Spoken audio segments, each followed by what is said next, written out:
घुप अंधेरे में आसमान और जमीन एक हो गए थे। मैं दरिया की लहरों पर तैर रहा था और जितनी तेजी से तैर सकता था तैरते हुए किनारे पर चढ़ गया। मेरे कपड़े पानी में शराबोर थे। सर्दी लगने लगी थी। जहां मैं दरिया से निकला था ये नाहमवार रेतीला इलाका था। कुछ फासले पर छोटे बड़े टीलों का सिलसिला मगरिब की तरफ चला गया था। मैं गीली रेत पर बैठ गया। मैंने अपनी जेबों को टटोल कर देखा। मेरे पास 6 हैंड ग्रेनेड, एक साइलेंसर लगा पिस्तौल और एक जहरीला कैप्सूल था। इसके अलावा 10-10 के नोटों की शक्ल में 50 इस्राएली डॉलर थे जो गीले हो गए थे। मैंने उन्हें वैसे ही रहने दिया क्योंकि खोलने से उनके जाया हो जाने का अंदेशा था। हैंड ग्रेनेड मेरे लिए बेकार थे। जहरीला कैप्सूल भी अब मेरे किसी काम का नहीं था। मैं उन्हें दरिया में फेंकने लगा तो ख्याल आया कि हो सकता है कि इनकी जरूरत पड़ जाए क्योंकि मैं दुश्मन मुल्क में था। जहरीला कैप्सूल मैंने दरिया में फेंक दिया। इसकी वजह यह थी कि इस किस्म के कैप्सूल आमतौर पर जासूस अपने पास रखा करते हैं। रात अब ढलना शुरू हो गई थी। आसमान पर जो बादल छाए थे उनके अकब में पिछले पहर की फीकी और मध्यम रोशनी झलकने लगी थी। मुझे सुबह होने से पहले पहले किसी महफूज मकाम पर पहुंचना चाहिए था। मैं अभी तक खतरे की जद में था।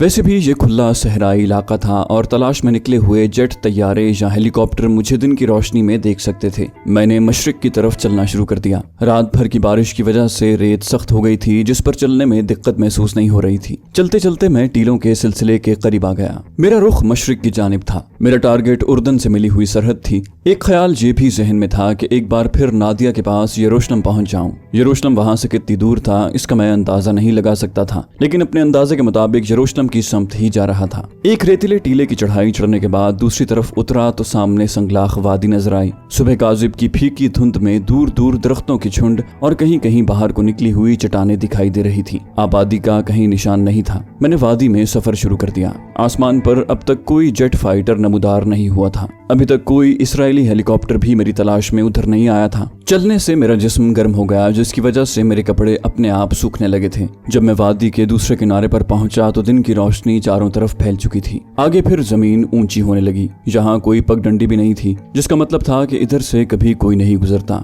अचानक मुझे किसी ऊंट के बिलबिलाने की आवाज सुनाई दी। ऊपर जाकर जमीन हमवार हो गई। मैंने आगे नशेब में झांक कर देखा। एक ऊंट मेरी तरफ भागा चला रहा था। मैं फौरन जमीन पर एक तरफ हटकर लेट गया। ऊंट मुझसे कुछ फासले पर से गुजर गया। वो शुतरे बेमुहार की तरह भाग रहा था और साथ ही साथ बिलबिला भी रहा था। ऊपर से होकर वो फिर नशेब में आ गया और दूर एक खजूर के दरख्त के गिर्द चक्कर लगाने लगा। अब मुझे रोशनी में एक बद्दू किस्म का आदमी दिखाई दिया जो ऊंट को काबू करने की कोशिश कर रहा था। मैं वहीं जमीन पर पड़े पड़े ये मंजर देखने लगा। आखिर उस बद्दू ने ऊंट की नकेल पकड़कर उसे काबू में कर लिया। मशरिक की तरफ दूर तक ऊंची नीची टेकरियां ही टेकरियां फैली थी। उनके दरमियान से एक जीप आती दिखाई दी। मेरा दिल जोर से धड़क उठा। ये फौजी जीप ही हो सकती थी। मैंने अपना सर मजीद नीचे कर लिया। जीप तेजी से चली आ रही थी। जब वो खजूर के दरख्त के करीब ऊंट वाले बद्दू के पास पहुंची तो रुक गई। मैंने गौर से देखा। जीप में से एक खाकी वर्दी वाला आदमी बाहर निकला और बद्दू से बातें करने लगा। ये इस्राएली फौजी था। जरूर वो मेरे बारे में ही उससे पूछगिछ कर रहा होगा।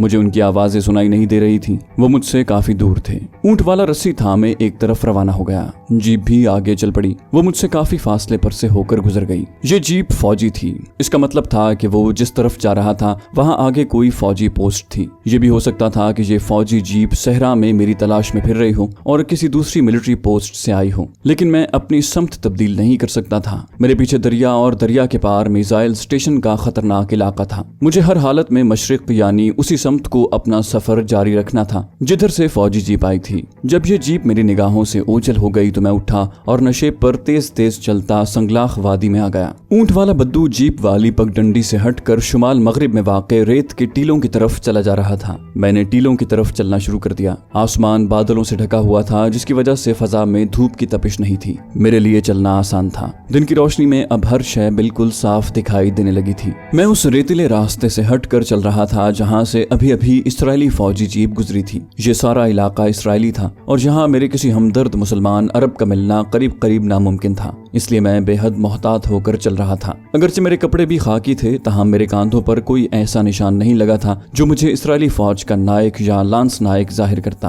3 हैंड ग्रेनेड मेरी पतलून की एक जेब में और 3 दूसरी जेब में थे जिनकी वजह से मुझे चलने में दुश्वारी हो रही थी। इतने ग्रेनेडों की मुझे जरूरत नहीं थी। मैंने रेत में छोटा सा गड्ढा बनाया और 4 हैंड ग्रेनेड उसमें दबा दिए। 2 ग्रेनेड हंगामी सूरत हाल से निमटने के लिए काफी थे। साइलेंसर और पिस्तौल मेरी पतलून की अकबी जेब में था। फजा बिल्कुल खामोश थी। किसी वक्त वक्त ठंडी हवा का कोई झोंका मेरे जिस्म को थपथपाता हुआ गुजर जाता। मैं टीलों के करीब आ गया था। जिस सहराई रास्ते से हटकर मैं चल रहा था उसके दोनों जानिब जगह जगह सहराई झाड़ियां उगी थीं, जिनमें कहीं कहीं सहराई फूल नजर आ रहे थे। बादल यूं झुके खड़े थे जैसे बारिश फिर से शुरू होने वाली हो। सहराई रास्ता टीलों के दरमियान से होकर एक तरफ को घूम गया था। मुझे कुछ मालूम नहीं था कि इन टीलों की दूसरी जानिब क्या है। उधर कोई मिलिट्री पोस्ट भी हो सकती थी जो मेरी गिरफ्तारी और फिर अजियतनाक मौत की अलामत थी। मुझे अपने पीछे किसी ट्रक की घर सुनाई दी। मैंने घूम कर देखा और सहरा में एक फौजी ट्रक मेरी तरफ चला रहा था। मैं तेजी से एक तरफ को झुककर दौड़ा और ऊंची झाड़ियों के पीछे अपने आप को गिरा दिया। मेरा दिल धक धक करने लगा था क्योंकि ट्रक इसराइली फौज का ही था जिसको कैमोफ्लेज किया गया था। ट्रक करीब आ गया।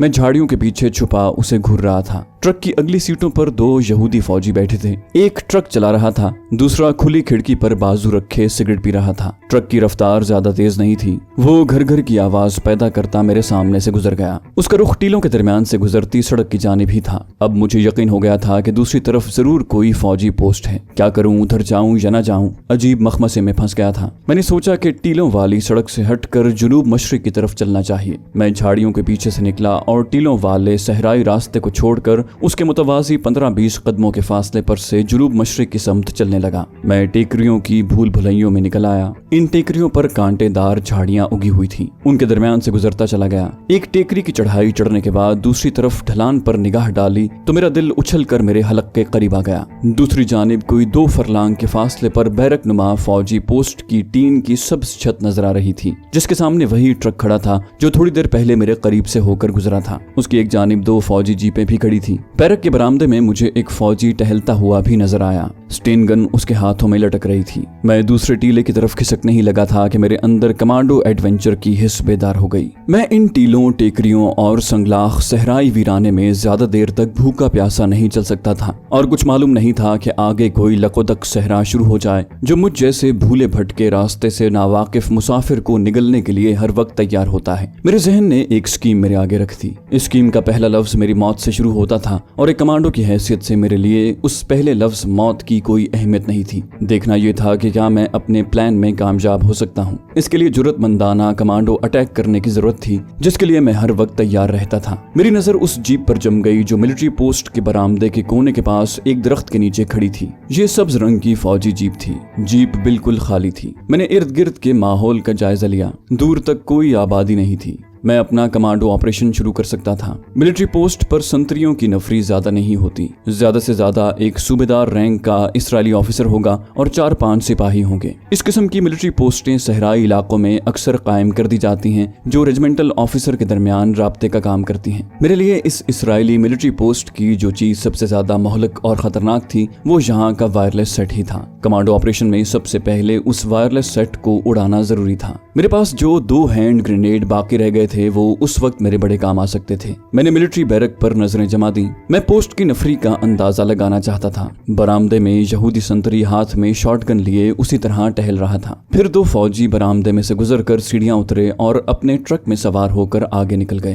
पहले वाले संतरी ने उन्हें जोर से सैल्यूट मारा। दोनों इसराइली कमीशन्ड ऑफिसर थे। जब ट्रक मिलिट्री पोस्ट की हद से निकलकर टीलों में गायब हो गया तो गार्ड पर मौजूद संतरी ने एक बार फिर बरामदे के लकड़ी के फर्श पर टहलना शुरू कर दिया। बैरक के पहलू में एक टीन की छत वाला शेड सा बना हुआ था। उसमें से 2 सिपाही निकलकर बरामदे में आए और फिर बैरक के अंदर दाखिल हो गए। उस बैरक के ज्यादा से ज्यादा 2 कमरे हो सकते थे। यहाँ असलहा भी यकीनन होगा। ये सब खदशात मेरी नजरों के सामने थे। उसके बावजूद मैं अकेला उस इसराइली मिलिट्री पोस्ट पर कब्जा करने के ख्वाब देख रहा था। ख्वाब नहीं देख रहा था बल्कि मैंने अटैक करने का फैसला कर लिया था। अपने प्लान के मुताबिक मुझे पोस्ट की बैरक की अकबी जानिब से आकर हमला करना था। मैं एक तरफ नीचे को खिसक गया। जब मैं जंगली झाड़ियों की ओट में आ गया तो मैं जल्दी जल्दी चलने लगा। यहाँ गड्ढे भी थे। मैं उनमें से तेजी से गुजरता, चारों तरफ से चौकस और पीछे भी निगाह डालता। थोड़ी देर बाद बैरक के अकबी हिस्से में आया तो देखा कि दूर से मुझे जो झाड़ियां नजर आ रही थी वो अंगूर की बेलें थी जिन्हें लकड़ी के खंभों पर छतरियां लगाकर चढ़ा रखा था। मैं झुककर एक जगह बैठ गया। इन अंगूर की बेलों के पीछे मिट्टी के बने हुए 3 क्वार्टर नुमा कमरे थे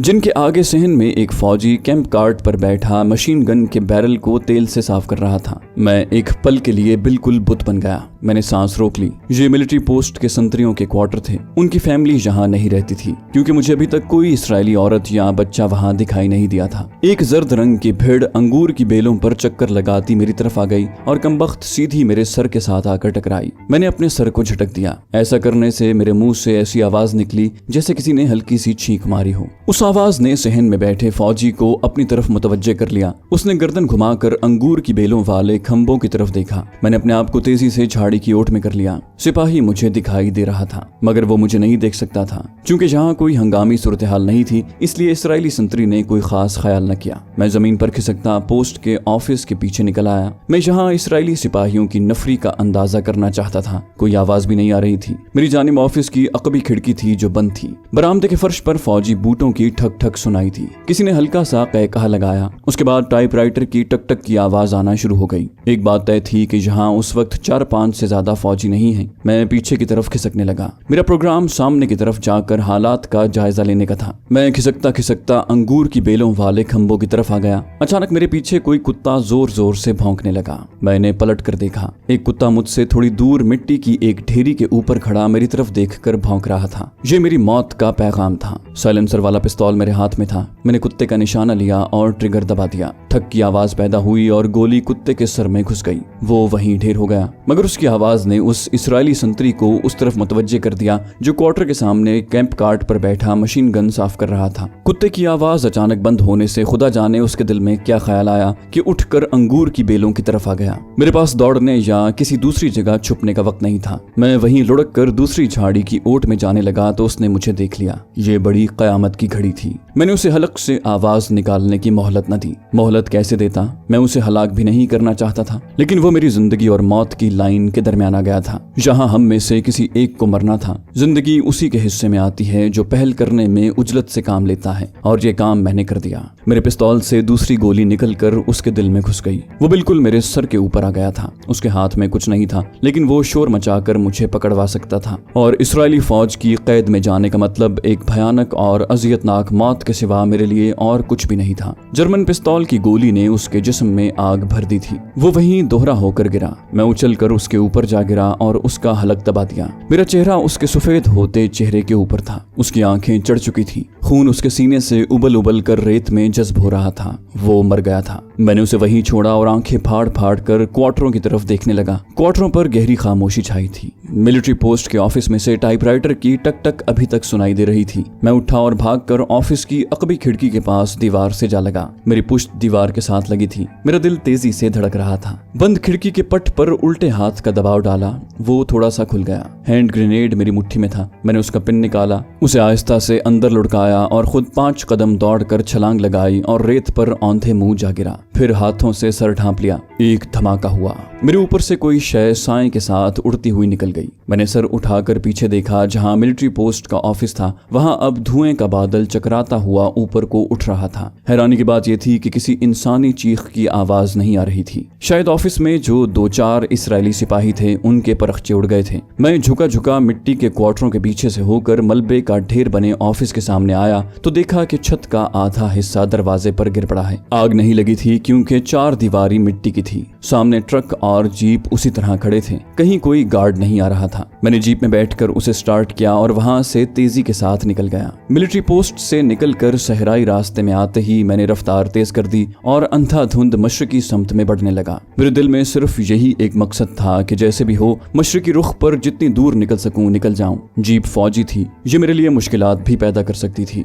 लेकिन उस वक्त मेरे लिए बहुत बड़ा सहारा थी। बादल छट रहे थे और कहीं कहीं से धूप की किरणें नीचे उतरने लगी थी। हवा गर्म हो गई थी। रेत भी खुश्क हो चुकी थी। जिस रेतली सड़क पर मेरी जीप भागी जा रही थी वो बस मेरी जीप जितनी ही चौड़ी थी। कभी ऊंचान आ जाती और कभी ढलान। टीले पीछे रह गए थे। मिलिट्री पोस्ट से मैं काफी आगे निकल आया था। मुझे महसूस हुआ कि जिस रेतीले रास्ते पर मेरी जीप भागी जा रही थी वो अब जैसे रेत में मादूम हो गया था। यहाँ जमीन सख्त हो गई थी। गोया मैं पथरीली जमीन वाले उजाड़ सहरा में आ गया था। पथरीली जमीन होने की वजह से जीप को धचके लगने लगे थे। ये कोई बाकायदा रास्ता नहीं था। मैं फिर भी आगे बढ़ता गया। मैंने जीप की रफ्तार कम कर दी। ये सारा इलाका वीरान और गैर हमवार था। कहीं कोई जंगली झाड़ी तक नजर नहीं आती थी। बादल काफी छट गए थे और धूप में तपिश आ गई थी। इस ख्याल से दिल बैठने लगा कि कहीं मैं सहरा में भटक तो नहीं गया। दूसरी जंग अजीम की ऐसी कई कहानियां मैं पढ़ चुका था कि अपने यूनिट से बिछड़कर कोई सिपाही सहरा में रास्ता भूल गया और फिर उसके अंजाम का किसी को इल्म न हो सका। सहरा बड़ा जालिम है। एक बार आप सहराई टीलों की भूल भुलैयों में फंस गए तो फिर आपकी किस्मत में सिवाय प्यास के एड़ियां रगड़ रगड़ कर मरने के और कुछ नहीं होता। हर टीला एक जैसा है। आप एक जगह चक्कर काटने लगते हैं और हर बार फिर कर वहीं आ जाते हैं। मुझे भी यही धड़का लगा था कि कहीं मेरा अंजाम भी तो एक अंदोहनाक सहराई मौत तो नहीं, लेकिन मैं इतनी आसानी से हार मानने वाला नहीं था। मैंने जीप की रफ्तार तेज कर दी। संगलाख, बंजर और स्याह पथरीले टीलों का सिलसिला शुरू हो गया था। मैदान पत्थरों से अटा हुआ था। मैं जीप को इधर उधर से घुमाता रास्ता बनाता चला जा रहा था। स्याह बंजर टीलों की एक दीवार सी मेरे पीछे रह गई थी। उस दीवार के अकब में अचानक एक कड़ाका गूंजा। ये किसी जेट तैयारे का कड़ाका था। मैंने जीप को ब्रेक लगाई और उछलकर दूर पत्थरों के दरमियान लेटकर ऊपर तकने लगा। एक सफेद और नीले निशान वाला जेट तैयारा टीलों की चोटियों के ऊपर बिल्कुल सीध में उभरा। आसमान की वसतों में जाकर टेढ़ा हुआ और बाएं जानिब गोता लगा गया। अगर मेरा अंदाजा गलत नहीं था तो ये जेट तैयारा मेरी तलाश में चक्कर लगा रहा था। जब उसकी आवाज दूर जाकर गायब हो गई तो मैं अपनी जगह से उठा। जीप के टायरों को देखा। टायरों की बहुत बुरी हालत हो रही थी। पत्थरों ने उनको उधेड़ना शुरू कर दिया था। मैंने कोई परवाह न की और जीप को आगे बढ़ा दिया। कुछ दूर जाने के बाद मैदान में फैले हुए गोल पत्थरों का सिलसिला कम हो गया और मैंने रफ्तार तेज कर दी। मगर जीप के टायरों ने अब जीप को जैसे जकड़ सा लिया था। वो धड़धड़ा रहे थे। आखिर वही हुआ जिसका डर था। एक मकाम पर पहुंचकर जीप का एक टायर फट गया। धमाका हुआ और जीप एक तरफ से उछलकर नीचे गिरी और मैं उछलकर बाहर जा पड़ा। उठकर जीप के टायर को देखा। वो बुरी तरह से फट गया था। बाकी टायरों का भी यही अंजाम होने वाला था। अगरचे जीप के पीछे 2 फालतू टायर लगे थे मगर उनका अब कोई फायदा नहीं था। धूप की हिद्दत की वजह से इर्द गिर्द के बंजर टीले तप रहे थे। गर्मी बहुत बढ़ गई थी। मुझे प्यास भी तंग कर रही थी। मैंने जीप को धक्का लगाकर एक टीले के साए में कर दिया कि ऊपर से आसानी के साथ देखी न जा सके और खुदा का नाम लेकर पैदल ही आगे रवाना हो गया। जब ये ख्याल आता कि मैं उस संगलाख सहरा में भटक गया हूँ तो दिल बैठने लगता। जमीन सख्त थी जैसे रेत जम रही हो। पत्थर चारों तरफ बिखरे पड़े थे। कहीं कोई साया नहीं था। धूप खूब चमकने लगी थी। आसमान पर बादल का कहीं नामो निशान तक नहीं था। एक फरलांग चलने के बाद ही मैं पसीने से शराबोर हो गया और हलक खुश्क पड़ने लगा। मैंने अपनी रफ्तार आहिस्ता कर दी। मेरी जेब में रखा हुआ एक लौता हैंड ग्रेनेड भी गर्म होकर तपने लगा था। इस डर से कि कहीं ये सख्त तपिश की वजह से अपने आप न फट जाए, मैंने उसे जेब से निकाला, गौर से देखा और फिर एक पत्थर के करीब जमीन पर रख दिया। मुझे भूख प्यास बर्दाश्त करने की मश्क थी। थकान भी उतनी महसूस नहीं हो रही थी, लेकिन इस खदशे से परेशान था कि मुझे मेरी मंजिल का इल्म नहीं था। ये बात वाज़ेह नहीं थी कि मैं किस तरफ को जा रहा हूँ और क्या आगे कोई बस्ती भी आएगी कि नहीं, क्योंकि यहाँ के सहरा हजारों मुरब्बा मील में फैले हुए थे और यहाँ पैदल चलना तो मौत को गले लगाने वाली बात थी। अपने क़याफ़े के मुताबिक अगर मैं इसराइल की शुमाल मशरकी सरहद की तरफ जा रहा था तो फिर आगे या तो यरूशलेम या फिर जेरिको शहर ही हो सकता था। ये दोनों बड़े शहर उर्दन की सरहद के करीब वाक़े थे, मगर मैं यकीनी तौर पर कुछ नहीं कह सकता था कि मेरा रुख उन दोनों शहरों की तरफ ही है। हैंड ग्रेनेड को मैंने पत्थर के नीचे छुपा कर रखा और आगे चल पड़ा। प्यास बढ़ रही थी। उस वक्त दिन के 11 बज रहे थे और धूप तेज हो गई थी। पथरीले टीले तप रहे थे। मैं खुदा के भरोसे चला जा रहा था। यूं ही आहिस्ता आहिस्ता चलते हुए काफी दिन गुजर गया। सूरज मगरिब की तरफ उतरने लगा। मैं प्यास से निढाल हो रहा था। सहरा के दश्तो वीराने भी अपने अंदर एक तिलिस्म का सिलसिला रखते हैं। कभी कभी ऐसा होता है कि जां बलब मुसाफिर अचानक ऐसी जगह पहुंच जाता है जिसका उसे वहम गुमान तक नहीं होता। मैं सर झुकाए, बाहें लटकाए, कदम कदम जैसे रेंगता हुआ तपते पत्थरों के संगलाख वीराने में चला जा रहा था कि बाएं जानिब एक नशेब नमूदार हुआ। मैंने उस तरफ निगाह की तो पहले तो मुझे यकीन न आया। आंखें मलकर गौर से देखा तो ये मेरा वाहिमा नहीं था। नशेब में कुछ दूर दरख्तों के झुंड खड़े थे। ये दरख्त खजूरों के थे। मेरे अंदर एक नई ताकत आ गई। मैं उस झुंड की तरफ दौड़ पड़ा। बहुत जल्द थक कर बैठ गया। मेरा सांस फूला हुआ था। मैं हाँप रहा था। थोड़ी देर तक बैठा रहा, फिर बेताबी से उठा और दरख्तों की तरफ दौड़ पड़ा। ये एक छोटा सा नखलिस्तान था। खजूरों के झुंडों के नीचे ठंडे साए में शफाफ और ठंडे पानी का एक चश्मा था। मैंने चश्मे में छलांग लगा दी और जानवरों की तरह